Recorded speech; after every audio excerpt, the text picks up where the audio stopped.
सद्भावनाओं और सद्विचारों का पालनहार हूँ। मैं ओमकार हूँ। तो शक्ति ने भी प्रकट होकर मैना को लोक व्यवहार का ज्ञान दिया। नारद भी समाचार पाकर हिमालय राज को बधाई देने पहुंचते हैं और मां शक्ति को मूल रूप में देखकर प्रसन्न होते हैं। वे जब तारकासुर और राक्षसों से भयभीत इंद्र व देवगण को देखते हैं तो उन्हें शक्ति के अवतार ले लेने का शुभ समाचार देकर प्रसन्न करते हैं। उसी समय समाधि में बैठे शिव के हृदय से ओम प्रकट होता है। साथ ही ललाट से श्वेत बिंदु के प्रकट होने से 4 हाथ वाले पृथ्वी पुत्र मंगल का जन्म होता है। शिव पृथ्वी को आशीर्वाद देकर उसके पुत्र मंगल के लिए मंगलकारी घोषणा करते हैं। मंगल अपनी मां के संरक्षण में बड़ा होने लगा।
माँ के कोमल हृदय पर प्रहार करना शुभ होता है क्या? अब प्रश्न और तर्क मत करना अपनी माता से। मैंने कहा था ना, ये आयु खेलने कूदने और खाने पीने की होती है। हाँ, मैंने कहा ना कि मेरी इच्छा खाने पीने खेलने कूदने में नहीं है। मंगल, ये आयु खेलने में रुचि लेने की होती है। तू बालक है, मैं माँ हूँ। मुझे तेरा बालकपन भी तो देखना है, उसका आनंद भी लेना है। नहीं, मुझे शिव जी का नाम ले दो। ओम नमः शिवाय, ओम नमः शिवाय, ओम नमः शिवाय, ओम नमः शिवाय, ओम नमः शिवाय। नारायण नारायण नारायण, श्रीमन्नारायण नारायण नारायण। पधारिए देवऋषि, मेरा प्रणाम स्वीकार करें। कल्याण भव। विधाता आपके आशीर्वाद को शीघ्र ही फलीभूत करे। तुम्हारे शब्दों और नेत्रों से तुम्हारे मन की पीड़ा बाहर आ रही है पृथ्वी देवी। मन के भीतर रहने के लिए पीड़ा को स्थान छोटा पड़ गया है देवऋषि, इसीलिए वो बाहर आ रही है। पीड़ा का कारण क्या है देवी? देवऋषि, दुखी प्राणी आपसे पीड़ा का उपाय पूछते हैं। कारण तो आपको ज्ञात होता ही है। तुम्हारे अतिरिक्त तुम्हारे परिवार में तुम्हारा पुत्र मंगल है। मेरा विचार है उससे हुआ मतभेद तुम्हारी पीड़ा का कारण हो सकता है। आपका अनुमान सत्य है देवऋषि, किंतु मंगल तो अभी निरा बालक है। इस आयु में मत और भेद दोनों से ही वो अछूता होगा। वैसा मतभेद नहीं जैसा आप समझ रहे हैं। देवी, मतभेद और मनभेद के आकार प्रकार होते हैं, ये तो मुझे ज्ञात है, किंतु वैसा और जैसा का ज्ञान मुझे नहीं। देवऋषि, विनोद करना तो आपका स्वभाव है, किंतु इस समय मैं अत्यंत दुखी हूँ। देवी, तुम्हारे दुख में मैं पूर्ण रूप से सहभागी हूँ, किंतु तुम्हारा दुख क्या है वो तो बताएं। एक माँ के लिए इससे बड़ा दुख और क्या हो सकता है कि उसका पुत्र उसे उसकी ममता का प्रत्युत्तर नहीं देता, उसे माँ कहकर नहीं पुकारता, उसके मातृत्व को महत्व नहीं देता, पुत्र होने के दायित्व को नहीं समझता। अरे अरे अरे, तुम तो पृथ्वी माँ हो, सारे जगत की माँ। सारे जगत के नर नारी, पशु पक्षी, जीव जंतु सभी तुम्हारी ममतामयी गोद में आनंद से पल रहे हैं, और तुम पृथ्वी माँ होकर भी एक छोटे से बालक से ढेर सारी आशाएं लगाए बैठी हो। नारायण नारायण, ये तो तुम बालक मंगल पर अन्याय कर रहे हैं। अन्याय मैं नहीं, मेरे साथ बालक मंगल कर रहा है। उसकी एक माँ नाम की पुकार सुनने के लिए मैं तरस गई हूँ। शिव जी द्वारा प्रदान किए गए इस पुत्र ने आज तक अपनी माँ के प्रति ममत्व नहीं दर्शाया है। देवी, तुम्हारा हृदय तो विशाल है, तुम क्यों बालक के बाल व्यवहार से इतनी गंभीर हो रही हो? तुम्हें तो भगवान शिव के प्रति कृतज्ञ होना चाहिए, जिन्होंने तुम्हें पुत्र प्रदान कर मंगल को पृथ्वी पुत्र का नाम दिया। मंगल तुम्हारा पुत्र है और तुम मंगल की माँ हो, ये सत्य सारा जगत जानता है, और यही सत्य तुम्हारे लिए आनंद का कारण होना चाहिए। प्रकृति के नियमों के प्रति सजग रहकर धैर्य से काम लो। नारायण नारायण नारायण, श्रीमन्नारायण नारायण। बालक मंगल की शिवाराधना से उसकी माता व्यर्थ ही अधीर और चिंतित थी। शिव के वरदान स्वरूप प्राप्त बालक मंगल का शिव में रमे रहना स्वाभाविक ही था। महारानी मैना की स्थिति भी यही थी। वे भी पार्वती के लिए सदा अधीर रहती थी, कारण कि शक्ति स्वरूपा पार्वती का जन्म भी शक्ति की कठोर आराधना से ही संभव हुआ था। पार्वती, पार्वती। पार्वती को पुकार रही हो? हाँ, पता नहीं कहाँ चली गई, अपने कक्ष में भी नहीं है। महारानी, तुम तो पार्वती को ऐसे पुकार रही हो जैसे वो 2 साल की नन्ही सी बच्ची हो, और चिंता ऐसे कर रही हो जैसे प्रातः काल से उसे देखा ही ना हो। आप पिता है ना, माँ के मन की क्या जाने। माँ के मन वाली पार्वती की माता विधाता ने मन के साथ साथ मस्तिष्क भी दिया है, और मस्तिष्क से सोचोगी तो ज्ञात होगा इस समय हमारी पार्वती कुल गुरु गर्ग के पास शिक्षा ग्रहण कर रही है। अरे हाँ, ये तो मुझे ध्यान ही नहीं रहा। पार्वती इस समय अध्ययन कर रही होगी और कुल गुरु गर्ग उसे शिक्षा दे रहे होंगे। अब तो ध्यान आ गया ना? गुरुदेव, सभी साधक ओम का जाप क्यों करते हैं? ओम सर्वव्यापक है, सर्वव्यापक क्या होता है? जो सब स्थानों पर विद्यमान है। कहाँ? ओम तो सभी स्थानों पर नहीं देखा, कभी नहीं देखा। ओम दिखाई देने वाली वस्तु नहीं है, समझने और ग्रहण करने वाली शक्ति है। शक्ति? कैसे ज्ञान होता है उस शक्ति का?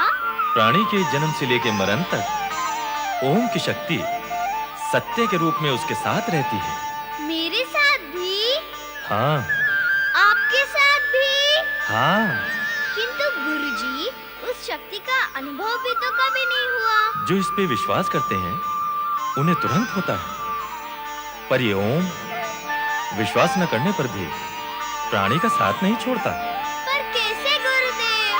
जीव जब बालक के रूप में मुख से सर्वप्रथम स्वर निकालता है तो वो आ उ माँ की ध्वनि निकालता है। आ उ माँ मिलकर ओम बनता है। जीव जब